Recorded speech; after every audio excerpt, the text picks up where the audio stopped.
com modelo de célula, olhando para o efeito dos hormônios sexuais nessa resposta. Mas aqui a gente vai ver, do ponto de vista clínico, epidemiológico e imunológico, essa relação dessa busca de biomarcadores e também com enfoque nessas diferenças de sexo. Bom, antes de mais nada, você trabalha com chikungunya, mas eu imagino que muitos dos alunos não conhecem o tamanho do problema, né? É um problema de saúde pública global. Essas áreas que vocês estão vendo nesse mapa aí, em amarelo, e laranja e vermelho, são o número de casos, né, de pessoas infectadas, é uma estimativa, porque não existe nenhuma dado oficial e uniforme de quantos casos de chikungunya a gente tem detectados no mundo, mas a gente tem essa publicação do Nature Medicine dando uma estimativa de quantos casos acontecem, e dá para ver que todos os continentes a gente tem casos, e aí uma média anual por continente que varia de 1 a 5 milhões, quer dizer, bastante alto o número de casos anuais da doença, né? E quando a gente olha para o Brasil, que aí sim a gente tem os dados de notificação do país, a gente consegue ver que a doença, depois da dengue, é a segunda arbovirose em tamanho, em número de casos, né?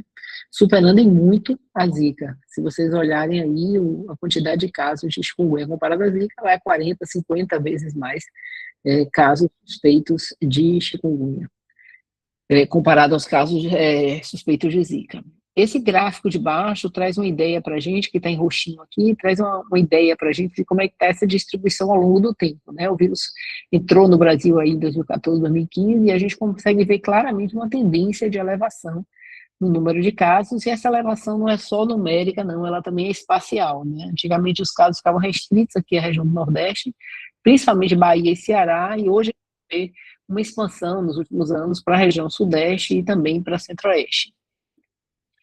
Então, isso é só uma prova de que realmente a doença veio para ficar, né? A gente precisa adicioná-la na nossa lista de patologias de grande importância para a saúde pública, e isso precisa ser traduzido em pesquisa, né? Eu trouxe esse alerta aqui, já que tinha muitos alunos, de como é que a gente está em termos de interesse da comunidade científica de publicação na área de chikungunya, e dá para vocês observarem ainda que existe uma lacuna muito grande, né? A gente tem hoje, comparado com a Zika, por exemplo, uma quantidade, embora a gente tenha muito mais casos de chikungunya atualmente, a gente tem uma quantidade de publicações muito inferior, né? Chega a ser metade das publicações na área de imunologia comparado com a quantidade de publicações em Zika, né? Isso também se reflete, obviamente, em menor quantidade de trabalhos pré-clínicos para desenvolvimento de droga, e se traduz, inclusive, na parte também de entendimento de diagnóstico, de melhorias de diagnóstico, né?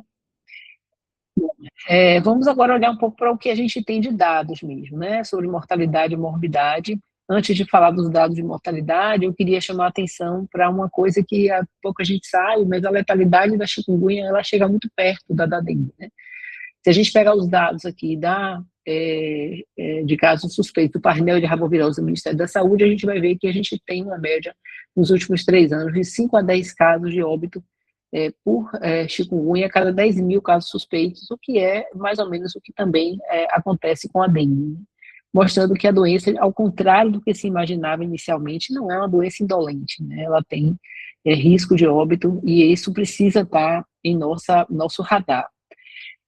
Eu vou começar esse trabalho, mostrando esse trabalho de Tiago e colaboradores. Eu tive a oportunidade de participar, a liderança de Eni Paixão, e que ele mostra claramente que os indivíduos que tiveram chikungunya têm uma taxa de mortalidade, têm um risco de mortalidade, incidência de mortalidade muito maior do que aqueles que não foram expostos ao vírus, né?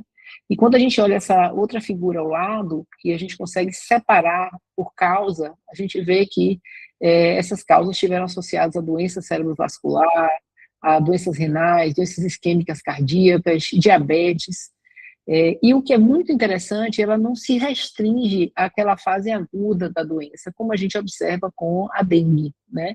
Então, ela vai para além desse período, e o risco está aumentado até 84 dias depois do início dos sintomas, né? Ou seja, o indivíduo entra num quadro de adoecimento que se estende por um período mais prolongado e que pode levar a um risco de morte aumentada até 84 dias, comparado com aquele período em que ele não tinha tido exposição, né? E quando a gente olha para a severidade da doença, olhando por sexo aqui, a gente vê que homem homem exposto à chikungunya tem uma probabilidade de sobrevivência menor do que aquele exposto, mas essa diferença aqui é muito maior quando a gente olha homem em relação à mulher, né? A mulher também tem um risco aumentado de morte quando ela está exposta, mas esse risco é claramente maior, a probabilidade de sobrevivência é claramente menor para homem comparado com mulher. E quando a gente olha por tempo depois, então aqui é 1 a 7 dias depois, 8 a 14 dias depois do início dos sintomas, a gente vê que o risco sempre é maior para esse verdinho aqui, que são os homens, comparado com o azulzinho, que é a mulher. Então a mediana sempre fica acima para os homens comparado com as mulheres, né, dessa razão de incidência, né? Mostrando que a infecção em homem traz esse maior risco de mortalidade comparado com mulher. Entretanto, mulher tem algumas peculiaridades, uma delas é a gestação, né? E é importante chamar a atenção que a chikungunya também é causa de óbito neonatal, especialmente se essa infecção acontece, aqui esse trabalho aqui mostrando no terceiro trimestre da gestação ou no período pré-parto, mas também acontece um risco aumentado se essa infecção acontece no segundo trimestre, como vocês estão vendo aqui, né? A gente está acostumado a falar de anomalia congênita somente para chikungunya, mas para zika, mas chikungunya também está associada a um aumento do risco de anomalia, especialmente se essa infecção acontece no terceiro trimestre de gestação. Então, são dados que mostram que a importância de você trabalhar olhando para condições especiais e também para essas diferenças entre sexo. E esse segundo trabalho aqui, da doutora Mil, que também é do grupo da EMIR, mostrando que o risco continua sendo elevado até 3 anos depois do início do quadro clínico, né, o risco de hospitalização para essas crianças, né, e isso mesmo que a criança tenha sido internada, tinha tido infecção no primeiro trimestre da gestação, esse risco é aumentado. Bom, em termos de porquê, né? Então, exatamente o que acontece que leva a esse aumento de risco de morte por chikungunya, né? Existem muito poucos trabalhos se debruçando para entender qual é a patofisiologia dessa doença grave, e esse trabalho aqui eu destaco, que é o trabalho de William, que ele mostrou que existia principalmente nos indivíduos que têm envolvimento neurológico, comprometimento do sistema nervoso central, uma lesão endotelial, né, com aumento de permeabilidade, que está associado a uma tempestade de citocinas, um aumento da expressão de uma série de citocinas pró-inflamatórias, aqui a L6 dá para ver que está aumentada nos casos de óbito comparado com sobreviventes, o TNF também, aqui o interferon. Então, o que mostra que essas toxinas, esse aumento da inflamação local, associado ao aumento de fatores de coagulação e de diminuição de moléculas de complemento, pode estar envolvido nessa disfunção de vários órgãos e falência de órgãos que principalmente levam ao óbito, né? Aqui acontecendo não só o sistema nervoso central e coração, mas também envolvendo fígado, baço e outros órgãos, né? Então, a gente não sabe ainda se há diferenças entre os sexos, né? Como eu falei, comentei esses trabalhos que olham especificamente para como acontece o risco de, né, qual o mecanismo que leva à morte. Eles não ainda se debruçaram para comparar a diferença entre sexos, mas é um campo que precisa ser avaliado considerando as diferenças que a gente já observa no risco de óbito para homem em relação a mulheres. Bom, vou sair um pouco aqui da mortalidade, falar agora da morbidade da doença, né, que é o maior número de casos realmente que chamam a atenção na clínica, tanto da fase aguda da doença quanto na crônica, né? Para quem não conhece, a doença é muito semelhante às outras arboviroses, aqui tem um quadro de rastro cutâneo clássico, edema articular na fase aguda, né? O que chama bastante atenção é a intensidade dessa dor articular, especialmente nessa região mais distal, né? De articulações dos dedos, dos pés, mas ela é uma poliartralgia, né? Uma dor em múltiplas articulações ao mesmo tempo, associada a uma dor muscular, uma febre alta de início súbito. Aqui tem um pequeno vídeo de uma paciente, só para vocês terem ideia do tamanho da morbidade desse paciente na fase aguda, que torna até difícil o paciente deambular, né? Ele entra, às vezes, carregado no consultório, porque ele não consegue hiperestender os membros e precisa de suporte da família para fazer suas atividades habituais. Em relação ao sexo, existem alguns dados que sugerem que também existe uma diferença na apresentação clínica dos indivíduos na fase aguda da doença, né? Então, parece que mulheres têm uma tendência a ter um maior número de sintomas comparado com os homens. Essa diferença é sutil, que você vê aqui que está em 7 comparado com 6, e a mediana. Não é uma coisa muito exuberante, mas é uma sugestão de que há alguma diferença na sintomatologia, o que a gente não observa quando a gente olha grupo de crianças com a média de idade de 9 anos, ou pré-adolescentes, e nessa faixa etária não tem diferença. Bom, mas sintomas são coisas subjetivas, né, sujeitas a viés de reporte, então quando a gente vamos tentar olhar se há diferença dos sinais, né, nas alterações visíveis dos pacientes na fase aguda da doença, e a gente observa que, por exemplo, se a gente separa, olha especificamente para lesões orais, que são alterações que os pacientes podem apresentar na fase aguda, as mulheres têm uma frequência maior de lesões orais do que os homens nesse trabalho aqui que a gente publicou em 2020, né? 43% das mulheres tinham lesão oral, comparado com 19% entre os homens, apresentando essa manifestação. Outros grupos também tinham chamado a atenção de que havia sinais diferentes entre mulheres e homens. Um deles é esse trabalho aqui publicado há um tempo atrás no Post-Eclectic, mostrando que mulheres têm mais linfadenopatia retroauricular, submandibular, axilar, comparada com homens, certo? Então, esses dados juntos sugerem que, enquanto o homem você vê que tem o maior risco, né, de mortalidade por chikungunya, a mulher ela parece ter uma expressão maior da manifestação clínica na fase aguda, comparada com os homens. Bom, esse dado daqui é um dado de viremia nosso, mas é um dado indireto, foi utilizado num estudo que a gente fez olhando para expressão gênica no PBMC, e a gente encontrou uma estratégia via bioinformática de quantificar essa quantidade de vírus nos indivíduos, e aí, olhando aqui homem e mulher, a gente não encontrou nenhuma diferença na quantidade de cópia viral entre os sexos.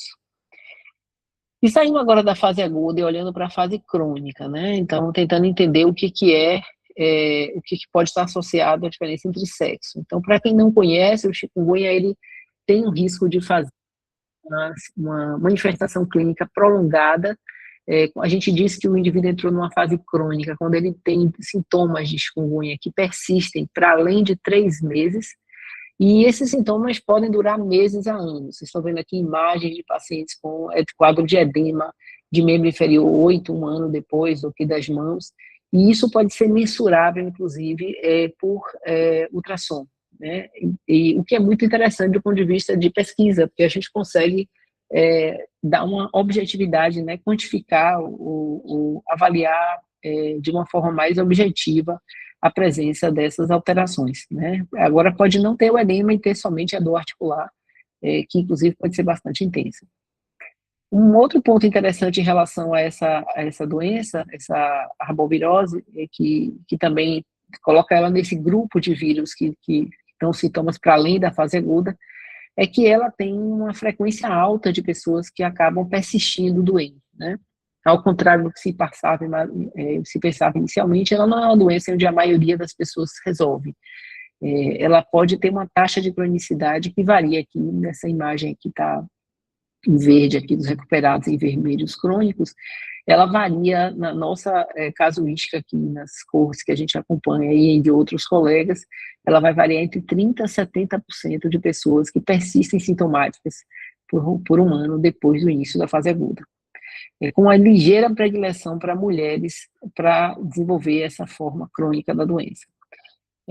Ainda não existe nenhum tratamento para a chikungunya, como eu mostrei para vocês há pouco, o investimento da comunidade científica em se debruçar sobre esse desenvolvimento de droga, e existem 2 vacinas licenciadas no mundo, mas ainda no Brasil, uma em uso, mas ainda muito tímida a quantidade de pessoas vacinadas. E considerando toda essa distribuição geográfica da doença, né, as áreas endêmicas e epidêmicas, aqui em lilás e em rosa, aqui, respectivamente, e a quantidade, as características dessa doença, a possibilidade de você mensurar essas alterações crônicas e a quantidade de pacientes, a chikungunya se torna um bom modelo, né, para estudar essas diferenças entre sexos em síndromes pós-virais agudas, que a gente também observa em outras síndromes pós-virais agudas, como por exemplo, pós-agudas, como por exemplo a Covid longa. Para a chikungunya, a gente observa, além da dor articular crônica e do edema, que eu comentei, também tem outros sintomas, né? Fadiga, dor muscular, queda de cabelo. E o que é interessante é que, em muitas condições, a dor crônica do indivíduo, ela se parece muito com um quadro de uma doença autoimune, com uma rigidez matinal, o que levou já muitos autores a investigarem, né, a presença de autoanticorpos nesses indivíduos, com resultados ainda muito pouco animadores do ponto de vista de identificação dos anticorpos ou de marcadores de autoimunidade. E esses indivíduos têm realmente uma limitação física muito importante, que impacta inclusive na qualidade de vida, com depressão. Eu não trouxe esses dados aqui de qualidade de vida, mas são dados bem interessantes. E a gente não sabe por que esses indivíduos desenvolvem a forma crônica da doença, né? A hipótese hoje mais aceita para isso é que esse vírus persista em reservatórios em tecidos, né? Então, ele tem uma fase de viremia que se seguiria, então, a uma fase onde ele iria para vísceras, e isso porque ele infecta predominantemente monócitos, né, que vão se diferenciar em macrófagos, mas também fibroblastos, né? Então ele teria condições de ficar em tecidos e persistir ali, se multiplicando como reservatório, com poucas evidências ainda de que isso acontece, né? Até pela dificuldade de se obter a amostra, né? Tem um trabalho aqui bem clássico de Roral, onde ele encontrou, em um paciente, 18 meses depois da fase aguda, ele encontrou vírus nas células sinoviais, mas um achado quase que anedótico, porque é muito difícil, né? Você conseguir esse tipo de amostra aí, não tem sido reproduzido por outros autores, porque talvez até pela dificuldade técnica. Esse outro trabalho aqui com primatas não humanos, ele mostra que é possível você isolar o vírus de diversos tecidos, aqui baço, fígado, músculo, articulações, ainda quando você está 44 dias depois da infecção, mostrando que realmente pode ter reservatórios teciduais para esses vírus. Então, de modo que a hipótese mais aceita hoje realmente é que a doença crônica esteja associada à persistência viral e, óbvio, com um componente inflamatório persistente. E a gente buscou investigar se isso estava acontecendo aqui também, e a gente começou uma coorte, na verdade, 3 coortes, na Bahia e no Ceará, no início logo da introdução do vírus aqui no Brasil, entre 2016 e 2017, e a gente ia a campo e colhia urina, saliva e sangue dos pacientes, fazia PCR e ELISA para IgM dessas amostras e separou um grupo de pacientes aqui que a gente chamou de monochikungunya, né? Era apenas infecção por chikungunya, e eles tinham menos de 10 dias de início dos sintomas, foram 134 indivíduos. Acompanhamos esses indivíduos por 1 ano e identificamos aí embaixo, está descrita a taxa de cronicidade, né? Vocês veem que não é uma taxa desprezível. No Ceará, a taxa ficou em quase 40%, e em determinada cidade aqui da Bahia, em torno de 70%, mostrando que é realmente significativo o número de crônicos aqui. E aí a gente foi atrás de encontrar marcadores clínicos e sociodemográficos associados à infecção, né? E a gente encontrou aqui alguns fatores, como edema, idade acima de 26 anos, dor retrocular, o sexo feminino, né, com a ligeira prevalência, a hipertensão e o pruído, como fatores associados à cronicidade.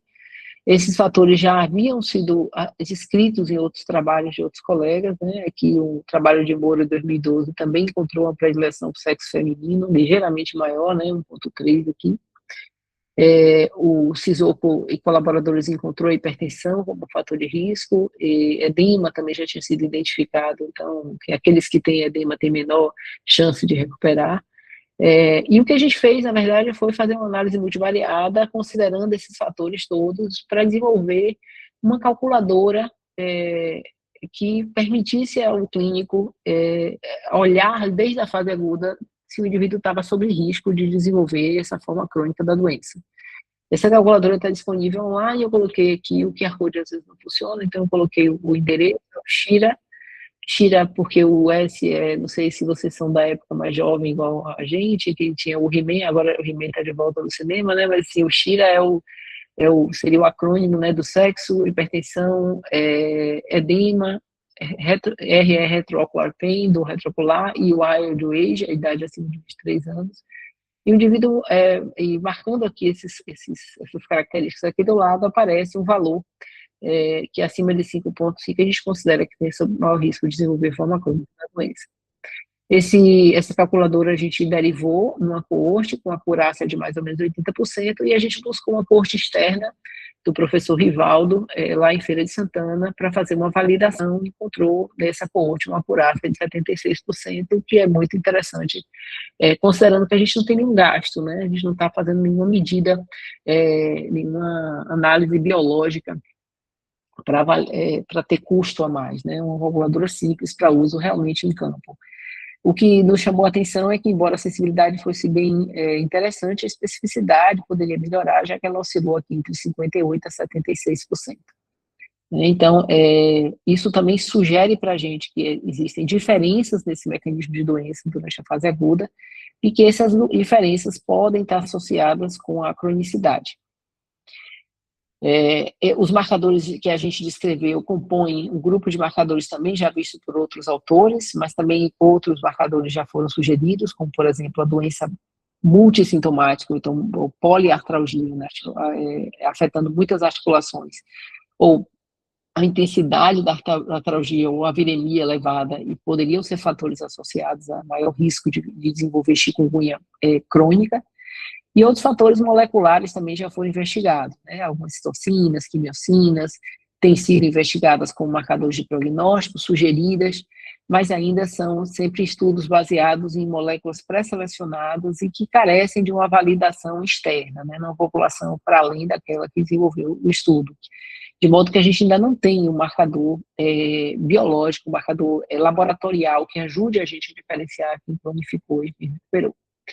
A gente também tentou identificar num painel de biomarcadores, né, de citocinas e quimiocinas, para ver se tinha diferença nessa coorte entre crônicos e recuperados, e também entre mulheres e homens, mas a gente não observou nenhum tipo de padrão que ajudasse a gente a acreditar que qualquer dessas moléculas seria útil como biomarcador de prognóstico. Então, as perguntas que a gente tentou responder a seguir foram, será que essa resposta inicial está envolvida na progressão da chikungunya para essa fase crônica, ou seja, o indivíduo no começo da infecção, ele tem algumas características que fazem com que ele tenha um maior risco de progredir? A outra pergunta foi, por que mulheres e homens têm essas diferenças de risco, tanto de desenvolver a forma crônica, quanto de desenvolver a forma severa da doença? E a terceira pergunta foi, será que a gente consegue contribuir para identificar mais precocemente indivíduos com risco de doença crônica, para além da calculadora, né? É um marcador mensurável laboratorialmente? Então, a gente selecionou um grupo de indivíduos daquela mesma coorte que eu descrevi. A gente separou aqui 20 mulheres e 15 homens, né, todos eles com uma doença muito inicial, entre a mediana de 1 dia de doença, mas variando de 1 a 2 dias de início dos sintomas. E a gente coletou esse PMMC e fez um book transcriptoma, claro, depois de 1 ano, porque a gente acompanhou eles para saber quantos cronificaram e quantos recuperaram. Né? Agora, essa amostra aqui de sangue, ela foi colhida na fase aguda, nesse período aqui de 1 dia de início dos sintomas. Colhemos também alguns doadores saudáveis da própria área endêmica. Eu queria chamar a atenção aqui que a gente já tem uma representatividade aqui muito boa em relação aos homens, né? A gente tem 7 homens recuperados e 8 crônicos, mas para mulheres a gente tem, infelizmente, só 4 recuperadas contra 16 crônicas. O que vocês vão ver depois pode explicar alguns dos resultados que a gente encontrou. Bom, olhando para as características mesmo, clínicas e sociodemográficas de quem cronificou e de quem recuperou, que a gente incluiu nesse trabalho. A gente tem uma média de idade, são adultos jovens, né?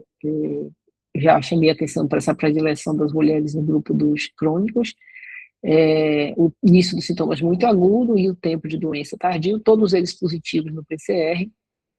E quando a gente olha para a quantidade de cópias virais, a gente vê que os indivíduos que cronificam, eles têm uma quantidade de cópia viral maior do que aqueles que recuperaram. E olhando para os resultados do book, a gente encontra aqui genes diferentemente expressos entre quem cronificou versus quem recuperou. Em destaque aqui, 4 genes down modulados e 6 genes up regulados nessa população. Eu vou chamar a atenção aqui, até pela questão do tempo, para 2 deles, certo? O ACKR3, que está aqui, e o IKZF2, que está aqui, mais expresso nos que cronificaram, eu vou explicar já. Então, existe claramente uma diferença na quantidade na carga viral e na expressão gênica entre os crônicos comparado com os recuperados. E nosso próximo passo foi olhar esses genes individualmente aqui e ver como é que eles se comportavam em relação aos controles, né? Aqui, o ACKR3 está aqui, nessa linha aqui, logo o terceiro de baixo para cima. E a gente vê que quando a gente observa o indivíduo crônico versus o controle, ele tem um nível, uma quantidade de ACKR3 muito parecida, mas o indivíduo que recuperou, que está aqui em azul, ele tem muito mais ACKR3 comparado com o controle. Ou seja, quando o indivíduo que recupera se infecta, ele rapidamente aumenta a expressão desse ACKR3, enquanto o indivíduo crônico mantém títulos muito parecidos de expressão gênica em relação ao controle. E aí, quando a gente compara aqui em laranja o crônico versus o recuperado, a gente vê que o crônico realmente está com um nível muito abaixo daquele observado no recuperado. O ACKR3 é uma molécula que é um receptor de quimiocina também chamado CXCR7. E a gente vai ver já que ele também está envolvido nessa resposta antiviral. E por isso tem uma questão não só de biomarcador, mas também de entendimento de como a doença funciona, que é associada com essa interpretação da expressão diferenciada. O outro gene que eu chamei a atenção foi o IKZF2, que é esse aqui, que é o gene que transcreve o fator de transcrição Ilios, né, que é expresso em célula T regulatória e em célula NK. E a gente pode observar aqui que quando a gente compara o crônico com o controle, o crônico ele está expressando menos desse fator regulador da resposta imune, que é o IKZF2, mas o indivíduo que recupera expressa ainda menor quantidade desse gene. Ou seja, há uma down-regulação na expressão gênica desse IKZF2 no indivíduo que recuperou, comparado com o controle, que é maior do que aquele do indivíduo que cronificou. Tá? Então, a gente tentou validar esses biomarcadores por outra técnica. Então, a gente tinha feito o book aqui, a gente fez um QRT-PCR e a gente incluiu parte dos indivíduos que já estavam na outra coorte e mais alguns outros indivíduos, não incluídos no book, e a gente observou que por essa técnica também havia essa diferenciação, essa expressão diferencial de ACKR3 e KZF2, mas também do TMEN 17.6b, que eu não vou entrar em detalhe aqui, mas dá para observar que o padrão continua o mesmo do que a gente observou anteriormente, mostrando que eles seriam interessantes candidatos a biomarcadores. E aí a gente foi atrás de uma outra coorte externa, uma coorte pequena, que começou, infelizmente, no ano da pandemia, 2020, então a gente não seguiu por muito tempo esses pacientes, e ela, olhando para as células desses indivíduos, a gente vê que há uma expressão realmente maior de ACKR3 nos recuperados, comparados com os crônicos, e aqui no grupo das células dos monócitos intermediários. Então, isso, resumindo, mostra que o IKZF2 e o ACKR3 seriam, então, potenciais biomarcadores de prognóstico para a chikungunya crônica. Nós, então, analisamos separadamente o que acontece entre homens que recuperaram crônicos versus recuperados e mulheres crônicas versus recuperados. Obviamente, a comparação foi feita homem com homem, mulher com mulher, e a gente vê que o homem que cronificou, ele tem uma quantidade grande de genes aqui que down regulados, comparado com o que recuperou, entre eles aqui, por exemplo, o TOL7, que está envolvido na resposta antiviral, como vocês sabem. Então, o 7-TOL8 aqui. E tem várias outras moléculas aqui também, que estão super reguladas nesse grupo. Por outro lado, para mulheres crônicas versus recuperadas, a gente só encontrou um gene diferentemente expresso, que está associado à expressão de imunoglobulina, e ele está down modulado no crônico, como se a gente estivesse tendo, e ele está envolvido na ativação de uma resposta, um braço de resposta imune, é como se ele tivesse dá um modulado no grupo crônico, mas, novamente, é um gene isolado, isso não dá para a gente fazer nenhuma interpretação, que provavelmente isso aqui tem a ver com o que eu falei anteriormente, que a gente tinha um número muito pequeno de mulheres recuperadas nesse grupo, né, comparado com a quantidade de mulheres crônicas que a gente tinha, e isso deve ter prejudicado esse tipo de análise que a gente pretendia fazer.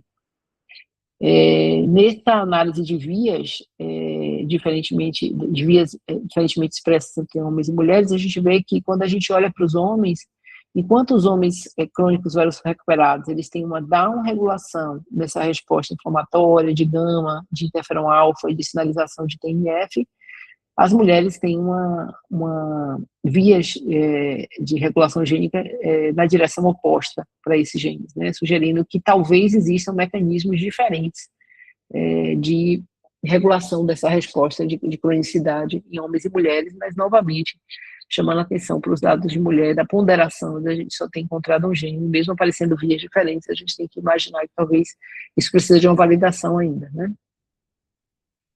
Bom, isso aqui é uma tentativa de resumir um pouquinho o que eu falei. Eu coloquei só a figura masculina aqui, porque é onde a gente tem uma maior assertividade do que está acontecendo.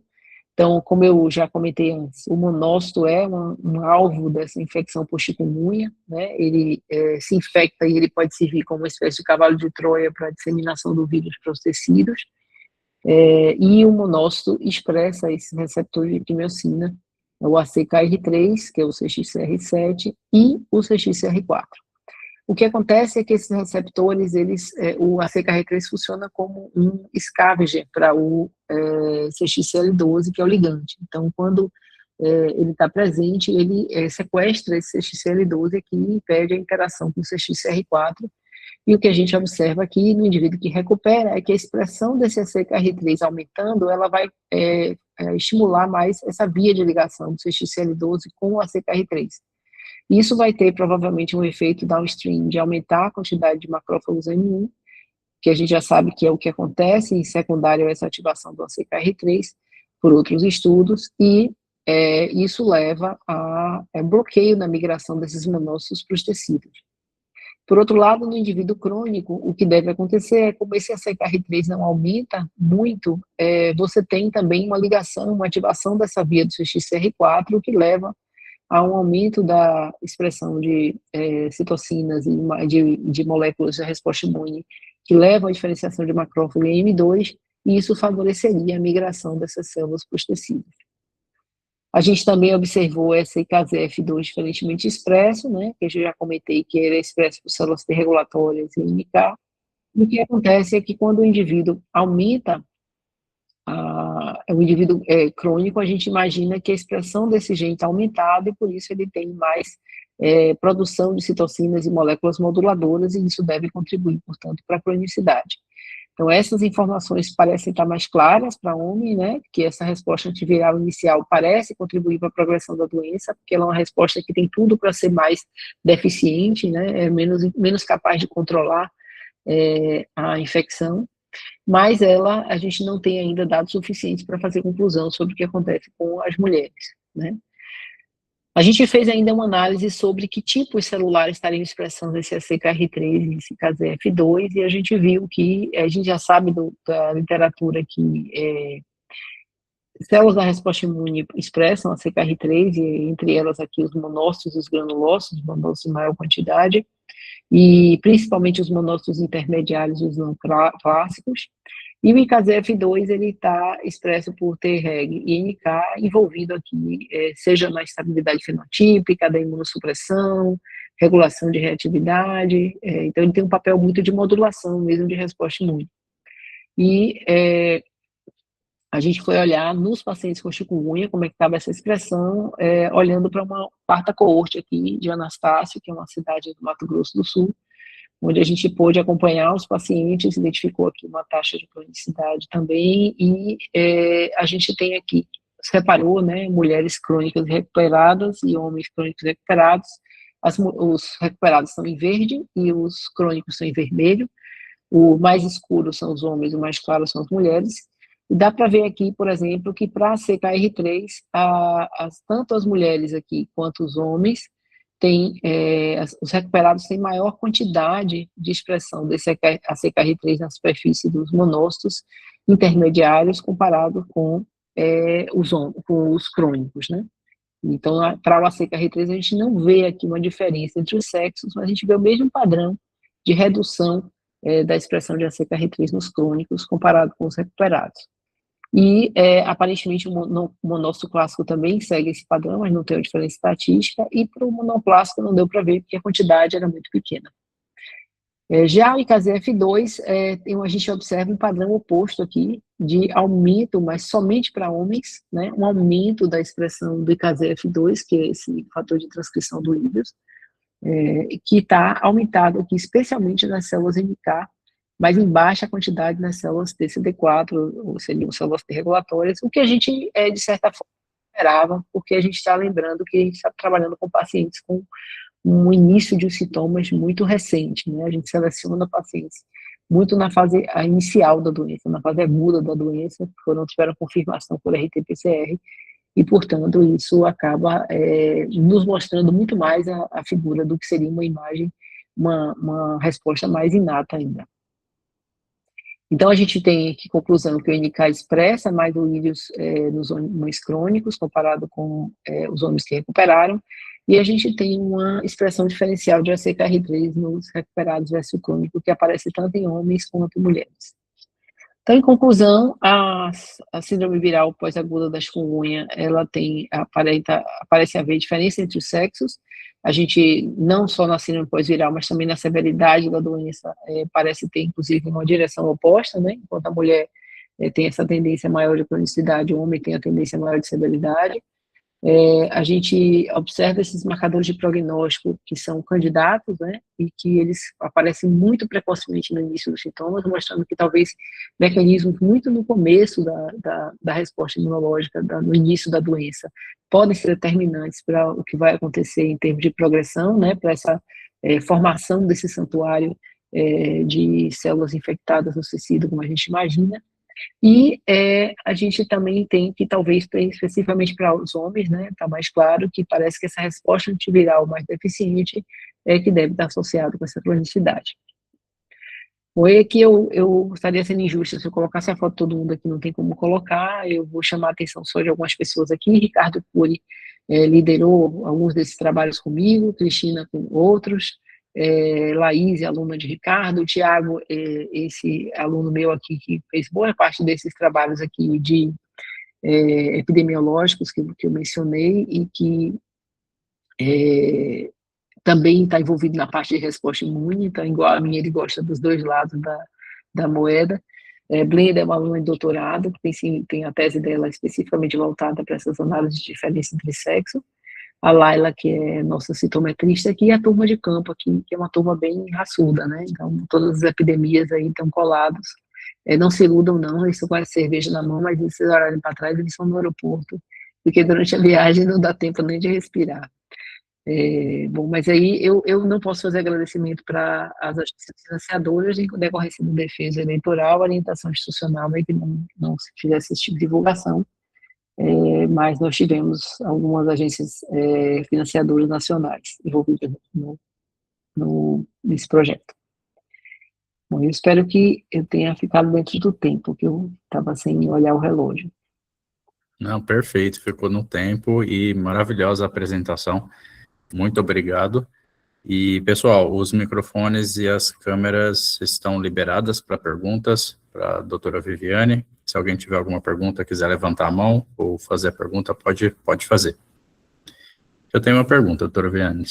Você mostrou muito bem as diferenças que vocês encontraram de expressão gênica fazendo o bulk RNA-seq nessas amostras, mas você chegou a olhar alguma diferença de marcadores solúveis no soro ou plasma desses pacientes que poderiam corroborar um pouco com isso, ou até em líquido sinovial, alguma outra tipo de amostra para mostrar diferença entre homens e mulheres?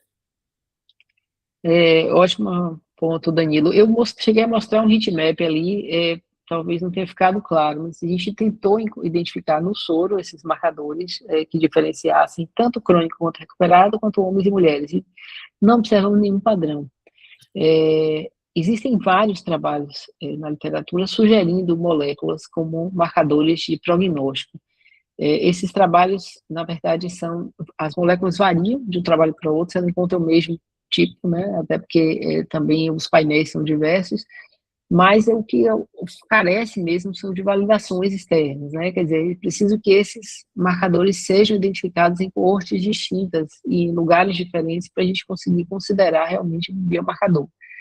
A gente entende da limitação, porque o que a gente está trabalhando aqui são células, e você traduzir isso num kit, né, de prognóstico é bem difícil, mas o que a gente está buscando é tentar mais encontrar pistas para ver como a gente consegue modular essa resposta e desenvolver algum tratamento para evitar a progressão, né, para a forma crônica da doença, né, ou para tentar controlar melhor a infecção na fase aguda e evitar que a gente desenvolva a forma severa. O outro comentário seu foi um foi em relação aos biomarcadores solúveis e o outro... Era isso mesmo, dos marcadores solúveis no soro ou no plasma desses pacientes. E outros tecidos, né? Então, a gente Isso. tentou fazer na saliva, a gente chegou a fazer uma tese de mestrado de uma aluna, aquela que mostrou as lesões orais, a gente ainda encontrou alguma tendência à expressão aumentada de IL-1 beta na saliva dos pacientes crônicos, mas era assim, era muito pequeno, era por PCR que a gente fazia, e a gente ficou muito temeroso de achar que isso era uma alteração específica da chikungunya, porque esses pacientes muitas vezes têm outras doenças periodontais, e a gente ficou com medo de fazer precisaria realmente ter uma avaliação mais ampla para ter ideia se esse marcador se manteria. E em relação ao líquido sinovial, nós tentamos também, porque a doença causa uma artralgia muito intensa e um dos tratamentos é justamente injeção de lidocaína na articulação. Então, a gente faz por via guiado por ultrassom, você pode ir lá e injetar, e isso dá um alívio para o paciente, que dura umas semanas, então realmente um tratamento interessante e com pouca morbidade. E no ato de fazer essa injeção, a gente tem que aspirar antes para ver se vem sangue, mas não tem líquido, né? Então, assim, só para dar é difícil encontrar, teria que fazer um estudo específico para tentar encontrar esses líquidos sinoviais desses pacientes, mas assim, tecnicamente não é uma coisa fácil, e não parece que clinicamente é uma coisa que se encontre muito, né? Só tem aquele trabalho do Royal que a gente não consegue encontrar amostra para tentar identificar, mas seria excelente, né? O nosso sonho de consumo é ter acesso a esse tipo de amostra. Entendi, é bem complicado. A Ana Clara tem uma dúvida, ela perguntou se o Shira já pode ser usado na clínica, por exemplo, no surto de dourados, e eu vou complementar perguntando se vocês têm utilizado, se o pessoal tem utilizado isso fora do seu grupo, se isso já é liberado para todos serem, e que todos saibam que pode utilizar isso, né? Obrigado pela pergunta, é realmente ótimo. Foi Ana Clara, né? Então, ele está online, Ana Clara, é gratuito, qualquer um pode acessar, é uma calculadora online, você coloca os dados, está em português e inglês, e lá também estão os dados relacionados a como a gente fez a validação, qual é a acurácia, né? Para você fazer uma análise de sensibilidade e especificidade, tanto na corte de derivação quanto na de validação. Pode ser usado, a gente usa na clínica, né, com todo o cuidado, a ressalva de que ele é um score muito de base populacional, né, então a gente não pode ser, ele tem uma sensibilidade e uma sensibilidade muito boa, mas especificidade não tão boa, então a gente tem que ter uma ponderação para não ter que dizer assim, com certeza você tem um maior risco de cronificar, mas na hora de comunicar ao paciente, dizer que ele precisa estar atento, que talvez ele cronifique, e que ele não pode se automedicar, por exemplo, e a gente usa isso na clínica para dar orientação aos pacientes. E com uma boa experiência. Para além do nosso grupo, o grupo do professor Guilherme Ribeiro tem trabalhado para tentar fazer uma validação externa desse score. E eu tive eu tenho tido contato com ele e eu fiquei muito satisfeita porque ele me comunicou que o resultado das análises dele de acurácia ficaram muito parecidas com os nossos, em torno de 75%, o que é muito bom do ponto de vista de reprodutibilidade, né? Quer dizer que a gente pode ter um score confiável sem custo para ninguém, né? Perfeito. A Ângela Yasmin tem uma pergunta sobre os hormônios, eu sei que você não falou deles ainda, mas nos testes com hormônios, observaram se eles modulam direto ou indiretamente as vias desses genes? Um exemplo, o ACKR3.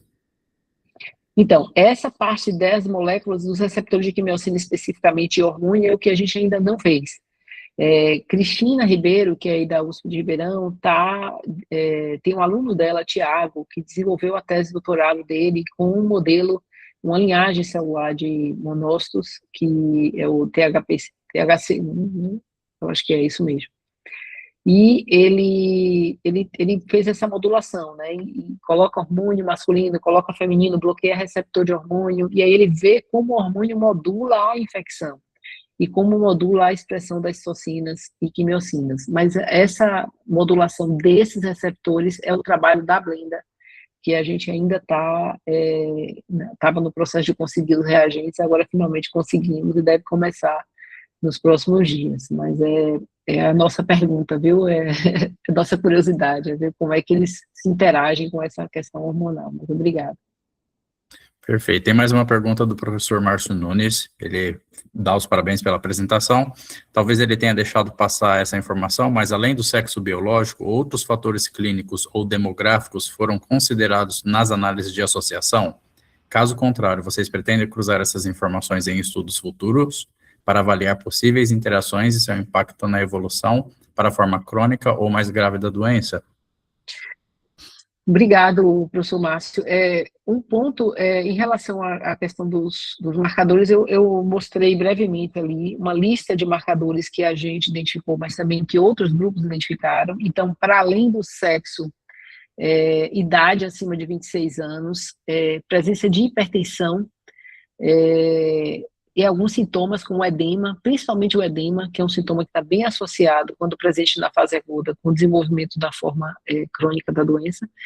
Mas outros grupos também sugeriram a quantidade de articulações envolvidas, né? Ou seja, uma doença mais poliarticular estaria mais associada a desenvolver a forma crônica. A gente não encontrou isso, também não fizemos uma busca específica para esse marcador, e Guilherme tem até trabalhado tentar uma proposta, talvez no futuro, de um score Shira modificado, tentando ver se incorporando esses fatores, ele melhoraria a acurácia. E esses dados foram feitos, vale a pena dizer, considerando as variáveis individualmente e não, porque por exemplo, o indivíduo pode ter hipertensão e ser acima de 26 anos, né? Esses fatores individualmente têm aquele peso que é usado para compor o score. Em relação à forma grave da doença, né, a contribuição para a evolução ou para a forma grave, o que a gente sabe, e aqueles dados epidemiológicos que o Thiago tem mostrado, bem interessante, é que o indivíduo que fica grave, ele existe uma associação grande, por exemplo, com morte por diabetes, né? Ou seja, o indivíduo ele tem uma chance maior de morrer por diabetes se ele teve infecção por chikungunya, depois da infecção por chikungunya, comparado com qualquer outro período. Então, parece que a chikungunya interfere sim nessas doenças de base, inclusive diabetes e hipertensão, e de outros estudos, de outros grupos, a gente observa que a doença é capaz de alterar componentes, né, o metabolismo do organismo e descompensar essas doenças, né? Então, um indivíduo que vem com um controle glicêmico muito adequado, depois da infecção por chikungunya, ele começa a experienciar variações muito grandes na taxa de glicose, tanto para mais quanto para menos, né? O hipertenso também, uma descompensação. E a gente não sabe se está associado ao uso de medicação, porque existe muita automedicação, né, tanto de uso abusivo de corticoide, como o uso de anti-inflamatórios, ou se isso é um fenômeno realmente associado à infecção, né. Existem até grupos trabalhando, olhando in vitro, como é que funciona a infecção por chikungunya em condições de hiperglicemia em modelo experimental também, que vai ser bem interessante para esclarecer. Mas o fato é que isso são claramente fatores de risco para a gravidade da doença. Perfeito, pessoal. Mais alguma pergunta para a doutora Viviane? Eu tenho uma curiosidade, na verdade. Eu não sei como, nos seus estudos, quando você acompanha os pacientes de fase aguda para crônica, você tem uma perda muito grande desses pacientes, porque você mostrou que você não tem, na verdade, muitas mulheres que cronificam. Mas será que existe uma perda grande que essas pacientes não voltam ao sistema de saúde, ou vocês conseguem acompanhar mesmo indo nas casas desses pacientes? Quando a gente trabalha com paciente é bem difícil, quando você faz um trabalho longitudinal desse, que você tem que acompanhar o paciente, a perda, pelo menos nos meus trabalhos, é muito grande, né? Eu não sei numa população mais controlada, como Dourados, por exemplo. Não, foi ótima a sua pergunta. Naquela primeiras 3 coortes que eu mencionei, foram 2 cidades aqui da Bahia e Maranguape, no Ceará, nós acompanhamos por 1 ano, e nós íamos com 3, 9, 12 meses, e para além da fase aguda. E é realmente um trabalho hercúleo, você tem que ir a domicílio atrás dos pacientes. E os pacientes se mudam, aí você pega informação com o vizinho. Então, naquele trabalho especificamente, a gente partiu de 134 pacientes com monoinfecção por chikungunya em menos de 10 dias de doença, para algo que eu não vou me lembrar precisamente, mas ficou em torno de 115. A taxa de perda da gente foi muito baixa, mas porque a gente fez realmente uma busca ativa desses pacientes de ir em domicílio, de entrar em todos os cantos das cidades, né? Eram cidades, alguns eram vilarejos, era mais fácil, mas até em cidades maiores conseguiu ir com a equipe médica, realmente fazer a outra diferencial, né, com acompanhamento médico, fazendo exame físico cuidadoso desses pacientes até a fase crônica. Então, para Dourados e Anastácio, a gente optou por acompanhar por 3 meses, porque a gente já conseguia a definição se era crônico, e por questão de recurso financeiro é complicado ficar voltando, né, passagem aérea, é tudo muito caro. Mas o que a gente fez foi a mesma estratégia, de ir a domicílio. E a gente consegue minimizar o risco de perda, mas aquela quantidade que você viu baixa de homem ali no de Anastácio foi porque realmente a gente teve menos pacientes chegando, né? A gente faz uma demanda espontânea, a gente vai para a emergência ou vai para a comunidade onde está tendo os casos e a gente atende quem tiver, que tenha dentro daquele critério. Então, infelizmente, às vezes a gente consegue pouco homem, né? E não é porque eles não estão tendo, não, é porque às vezes eles querem procurar menos o sistema de saúde, e talvez até isso esteja relacionado à maior severidade, né? Eles acabam segurando mais a doença, pode não ser que não seja uma questão só biológica, mas também tem um componente social aí, de comportamento. Mas, assim, realmente é um trabalho hercúleo, um dia só mostrando, assim, as imagens para a gente ter ideia de tamanho, mas vale a pena porque a gente acaba tendo maior segurança do que a gente tá vendo, né?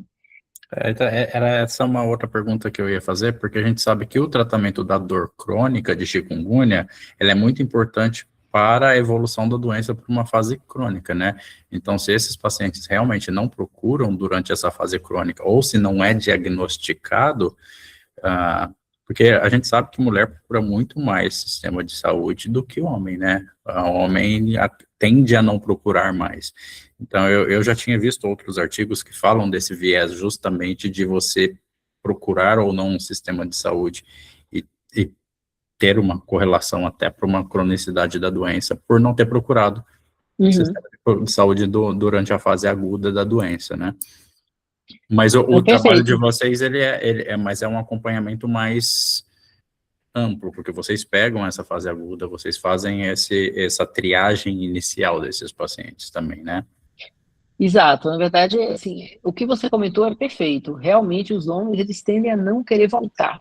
Eles dão mais trabalho para a gente, porque a gente tem que ir a domicílio e às vezes eles não estão em casa, estão trabalhando, e você tem que ir no horário que eles estão em casa. Então, é um desafio do ponto de vista de acompanhamento mas, por outro lado, é essencial, né? Eles têm mais medo de coletar amostras de sangue. Eu estou falando em média, não é uma coisa sempre assim, não, mas são características, né, pelo menos do grupo de homens que a gente tem acompanhado.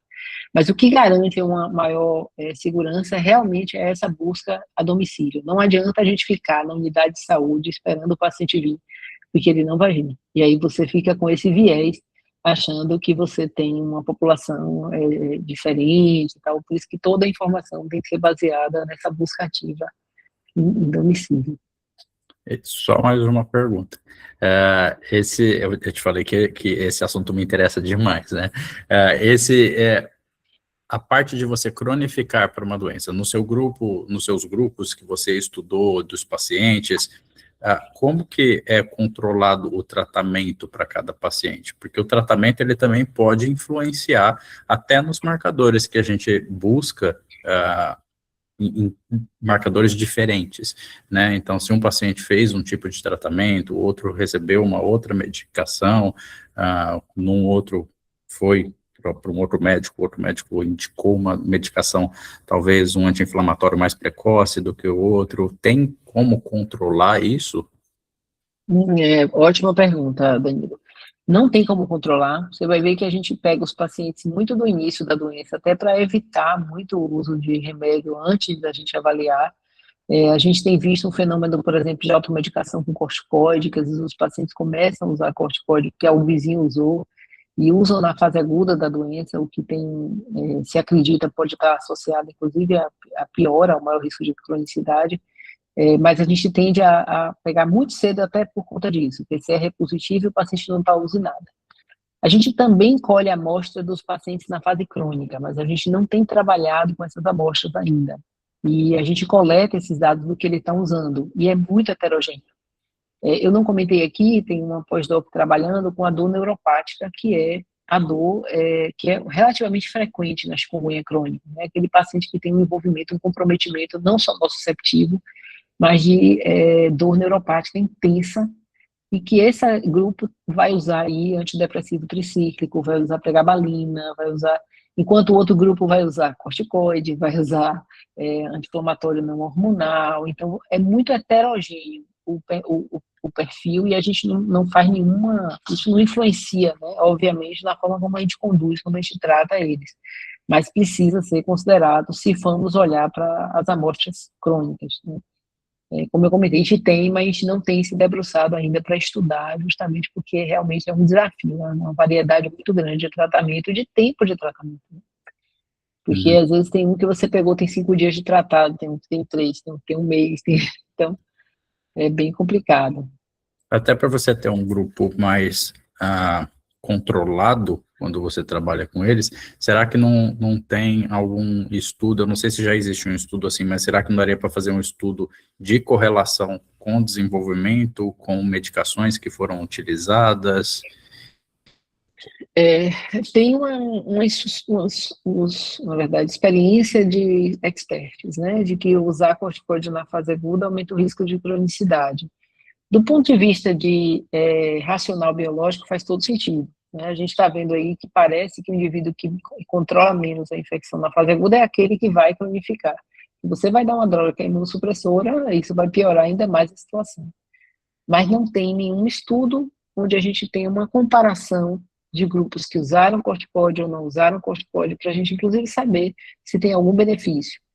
Os guidelines de terapia trazem assim, que o uso do corticoide deve ser evitado ao máximo na fase aguda. Ele não é completamente proscrito, porque tem situações em que o indivíduo está muito debilitado e que você precisa de reduzir a inflamação para ele conseguir ter uma qualidade de vida, né, ali na fase aguda. Mas não existe nenhum embasamento científico de como conduzir isso, sabe? E é bem difícil. É um desafio grande trabalhar com arbovirose, porque é uma população que é uma doença que você não sabe aonde vai acontecer, quando vai acontecer. Então, você planejar ensaio clínico numa população que você não sabe aonde ativar o centro, não é fácil.